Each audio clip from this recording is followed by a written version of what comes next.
Yan.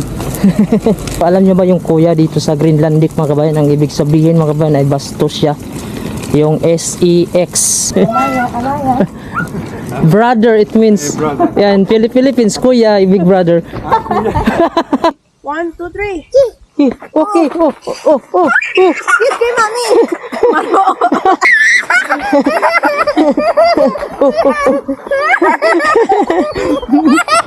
Tuwa.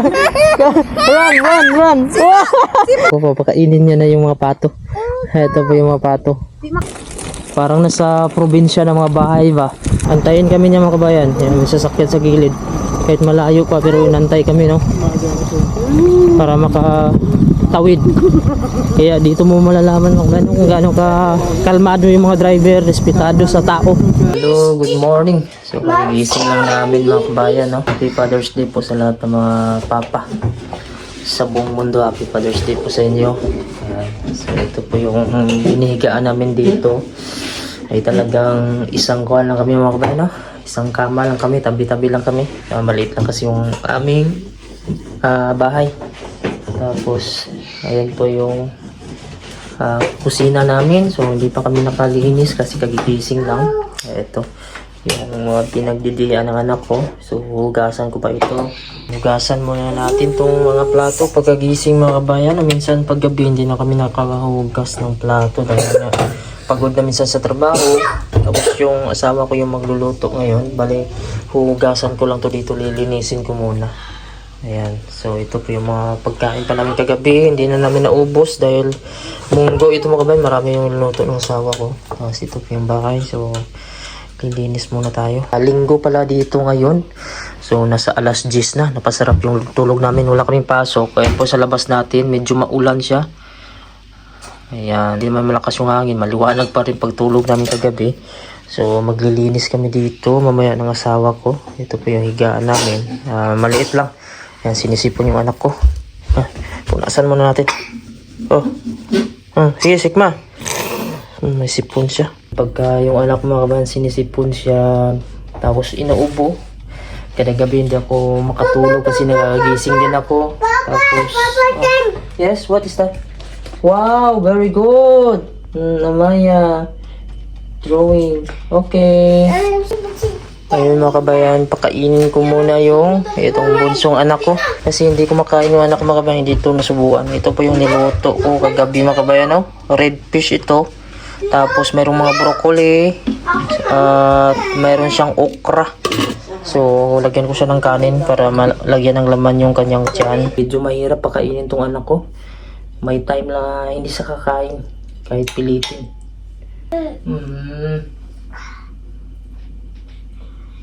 Wait, see, Papa? See? What did you play? Alam mo, siyo. Ayan ngayon mga ba, hugas na naman tayo ng plato. Medyo maliit lang itong kusina namin dito, pero ayos naman mga kabayan. Meron na siyang lutuan dito. Tapos ito may lababo naman dito. Kahit paano, mayroon naman kaming magagamit. Tapos na ako maghugas dito mga kabayan. Nilinis ko na, yung misis ko naman magluluto dyan. Ito na po mga kabayan, luto na po yung hotcake ni Mrs. Hatit ni Mrs. Nilutong hotcake ni Mrs. Mainit-init pa, oh. Gustong gusto ng anak ko. May mga kalat pa mga kabayan, ligpitin natin mamaya. Yung anak ko gusto niya din hotcake. You like hotcake? Malalaman mo kasi mga kabayan, oh. Malambot siya. Hindi siya magbagalaw. Ito, oh.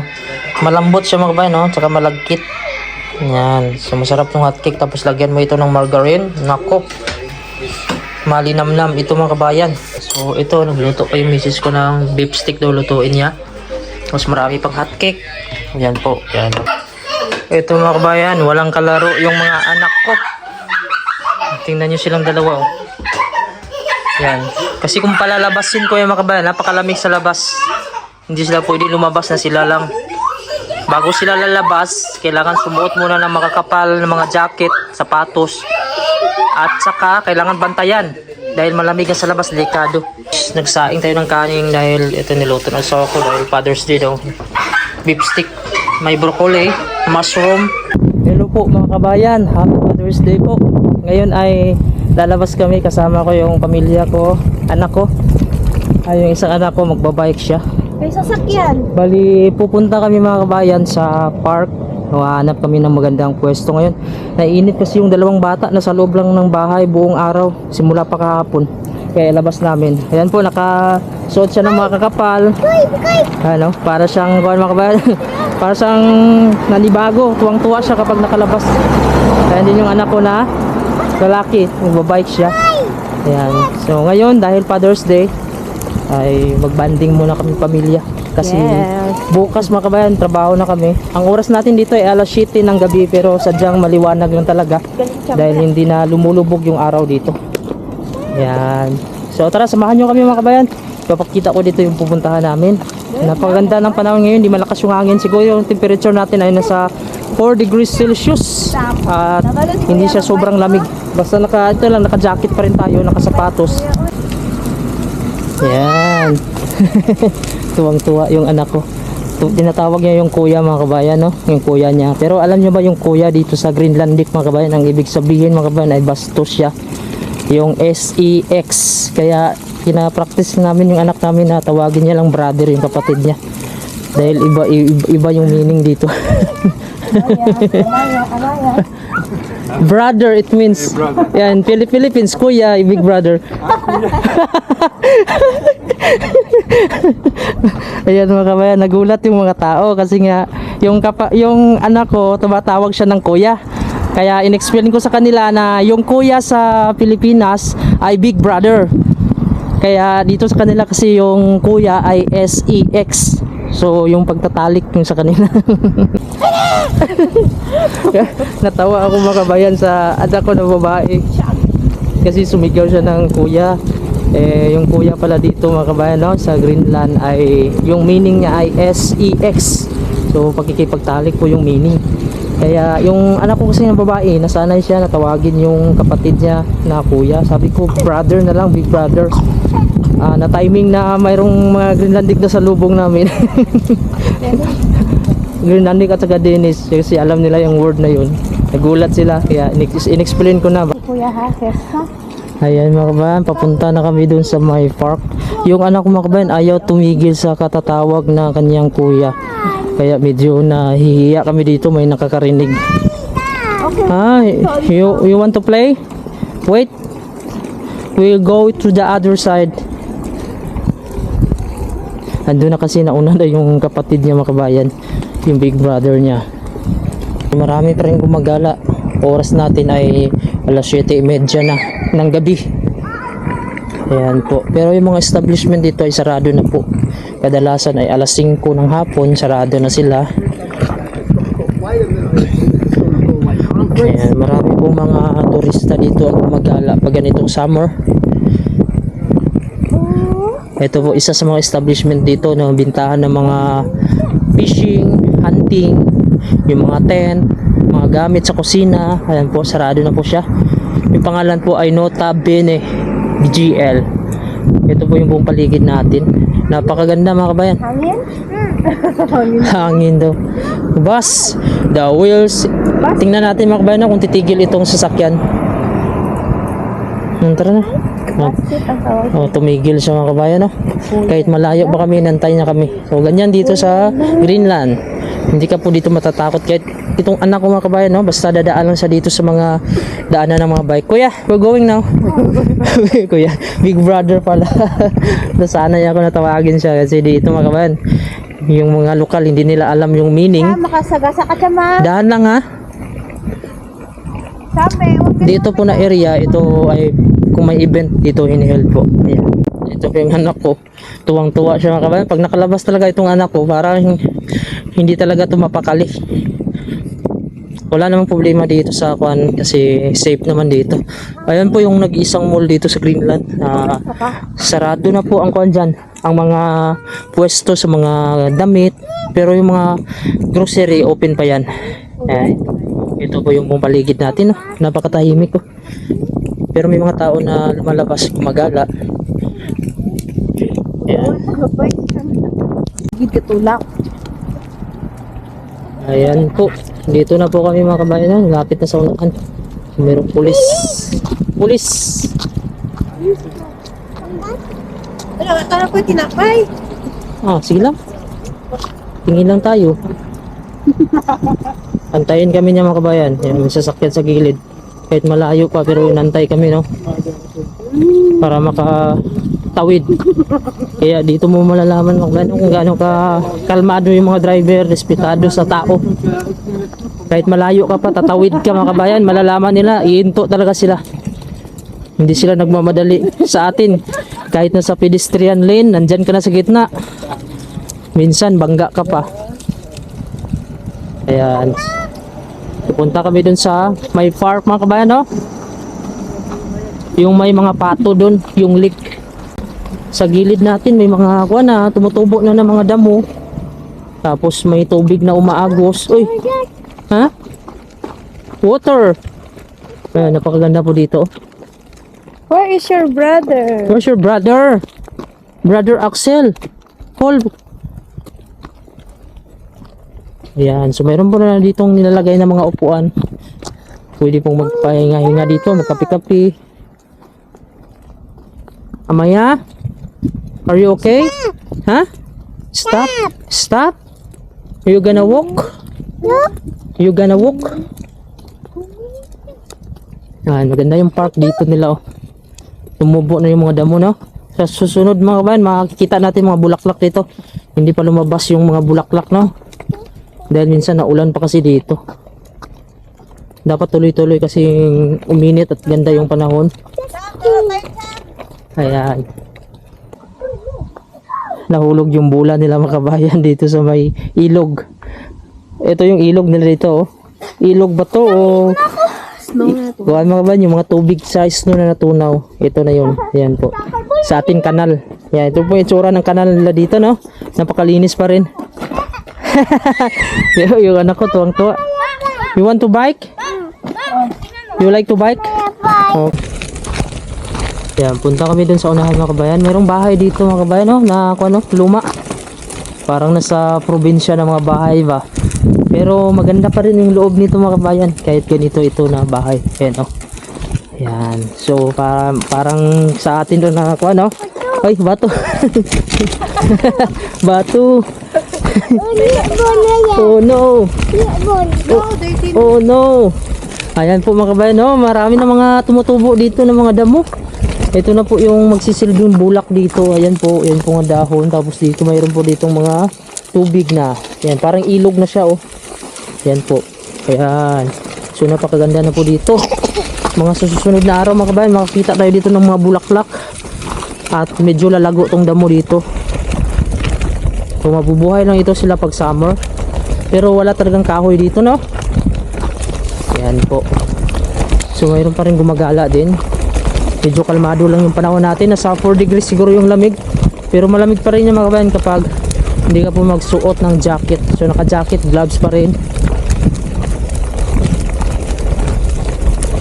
Medyo malawak to dito at patag na area dito. Amaya? Tuwang-tuwa yung anak ko. Kasi sa loob ng bahay mga kabayan, medyo nakakabagot talaga. Maliit lang yung bahay namin at yung space kunti lang. Kaya hindi sila masyadong nakalaro.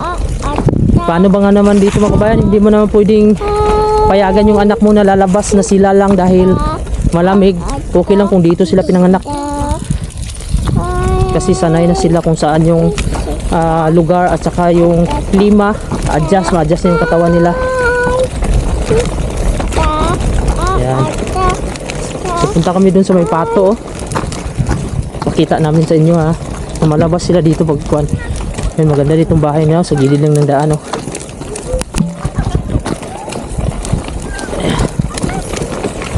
Duck?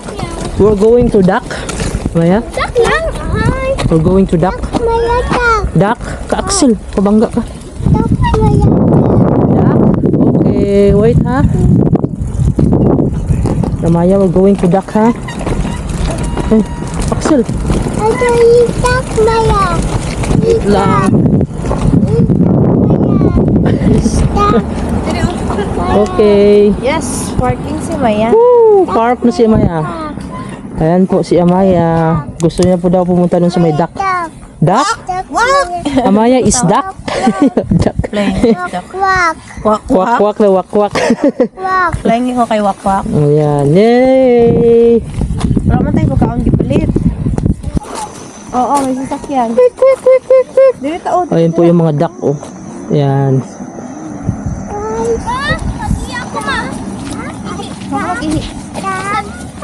Wala. Lolo. Doon sa gilid, oh, yun, oh, may snow. Ayan po, dito po kami mga kabayan. Lakad-lakad lang sa gilid. Palit unta ka pagkaon. Ayan, wala kaming pagkain na dala. Ayan po, marami po mga pato. Para malingaw siya. Na. Wait lang, palit ko. Ngayon mga kabayan, pupunta ako dito sa nag-iisang mall sa Greenland. Bibili tayo ng tinapay. Ipakain natin doon sa pato para malibang yung anak ko na babae. Gusto niya daw kasi pakainin doon ng tinapay. Andyan na naman sila sa likod. Tapos yung mall malapit na naman dito. Ayan. Grabe mga kabayan, oh. Mag-alas 8 na ng gabi. Tirik na tirik yung araw. Ganito dito sa Greenland. Pagka summer, hindi na lumulubog yung araw. Babalik na naman ito sa paglubog mga September dahil yan na naman yung umpisa ng winter. September, October, so mag-snow na yan. Napakasarap maglakad pag may sikat ng araw at ganitong panahon, hindi ka pinapawisan mga kabayan, no? At nakaka-relax. Ito po yung nag-iisang mall dito sa Greenland mga kabayan, no? Dito sa Nook City. So ito po yung highway natin dito. Highway yung tawag dyan mga kabayan, o main road.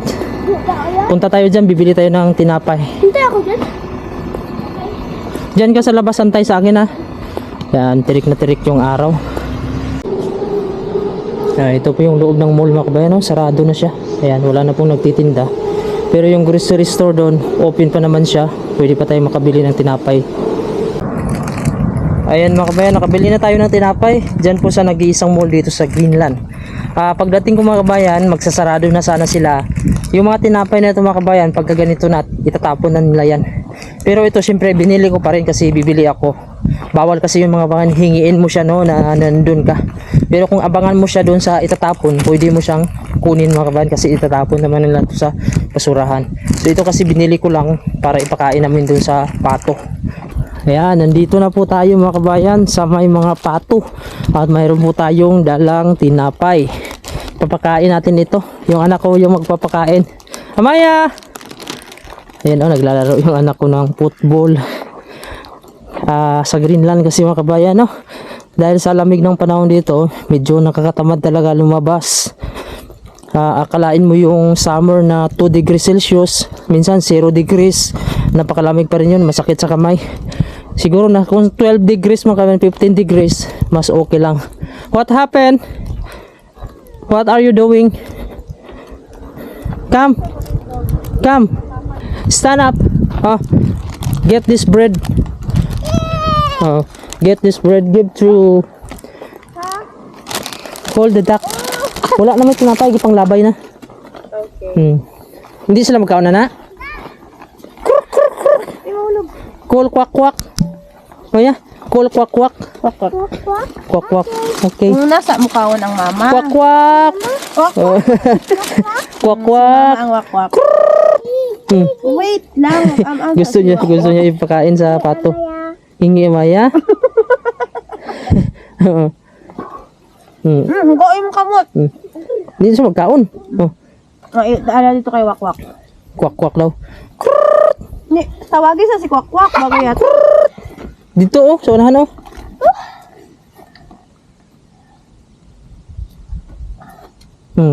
Ayan po, yung anak ko po, pakainin niya na yung mga pato.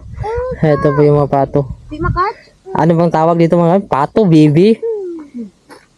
Yan, para siyang baby. Pero iba yung kanya kulay sa, kanya may mga green siya na kwan sa ulo, kulay. Meron ding iba na gray. Oh. Balik na yung ulo. Tawagin yung wakwak. Cool wakwak.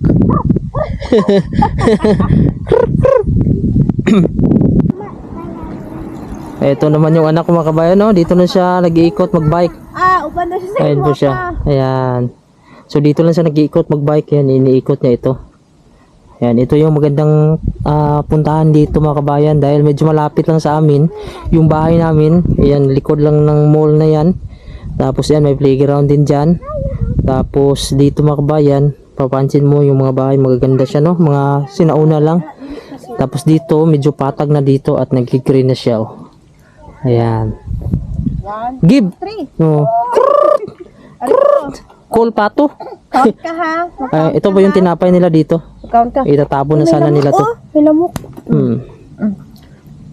Oh, count ka ha. Ayan po, 1, ito po yung anak ko. 3. Ka. Come here, come here. Hmm. Oo daw. Ito yung mga anak. Drive kuya. Ayan po, magbabike ko. Huwag kang yumuko. Muyuko ba siya? Hello. Where are you going? Ball? Okay. Get the ball. Run, run. Run. Get the ball. parang penguin yung anak ko sa suot niya. Okay, run, run. Faster. Amaya, faster. Amaya, go. Go. Safe naman dito mga kami. Malambot lang naman itong mga kuwan dito. Walang mga bato. Mga damo. Ayan, okay. Amaya first. Amaya win. Kick. Oh, kick the ball. Kick the ball. Oh, kick. Okay, kick the ball. Kick.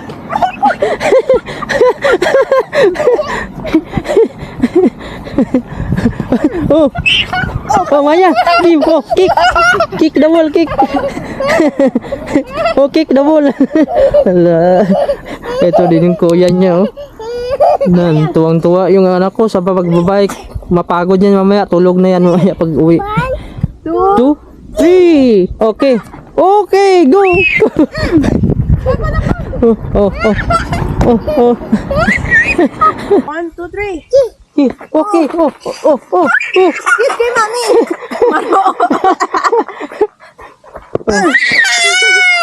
Go, go. Go, Amaya. Oh, oh, pass to Amaya. Pass to Amaya. Oh, kick the ball, kick the ball. Oh, kick the ball. Mami na. Run away, run away. Run away. Oh, oh, oh. Tuwa, tuwa. Run, run, run. Oh. Di ko kaya naganan niya pa di makuha oh. Tingnan natin kung makabangon siya. Where's the ball? Where are you? Oh, yung kuan na, mga plastic, ang kuan niya, wrapper. Happy Father's Day, guys. Amaya, play na, Amaya, play. You want to play? Hindi siya mag-play mga kabayan. Gusto niya ito kumain.